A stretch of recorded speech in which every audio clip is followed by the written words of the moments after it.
The South Dakota State Jackrabbits fell 44-21 to NDSU last December in the FCS semifinals, concluding a 10-3 season and ending the careers of SDSU's winningest senior class. I think we've kind of reached a point where we're able to just reload every year instead of rebuilding. We lost Jake in Dallas, and we just had some other guys step into those roles. One person, new quarterback, might not replace everything that Taryn did, but as a team, between the run game and everything, we just have to step in and work together to kind of fill that role. For the first time in 4 seasons, the Jacks will be without starting quarterback Taryn Christian, who threw for over 11,000 yards and more than 100 touchdowns in his career.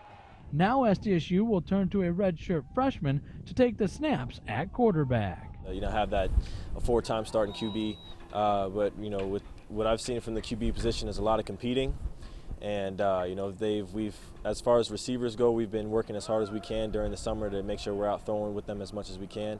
Well, Jabari Gibbs is going to start. We had talked at one point about maybe playing 2 guys. We're not going to play 2 guys. He's the guy. We're not going to ask him to do more than he can do in his first game against a Big Ten opponent. And I really think he's going to rise up and really surprise all of us. The Jackrabbits will open the season with a trip to St. Paul and a game against Minnesota. With a new quarterback and offensive coordinator for SDSU, the Golden Gopher defense will have to game plan a little differently as they have limited resources to study the Jackrabbit offense. We like being able to evaluate film of what they've actually done. You got a new coordinator and you got a new quarterback. So those always give you a little bit of an uneasy feeling because you don't, hey, here's 3 weeks of them on film.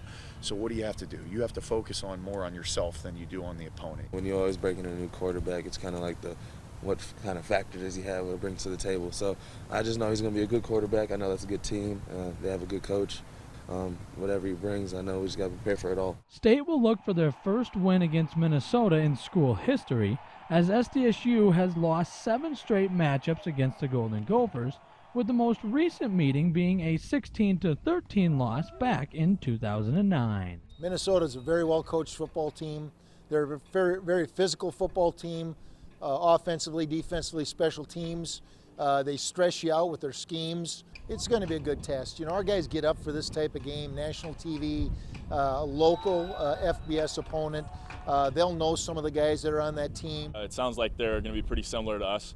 They're trying to play some sound D, run the ball a lot. They have a younger quarterback too, so we'll see what he can do. The Jackrabbits matched their highest preseason ranking in school history as the FCS media poll has SDSU ranked 3rd.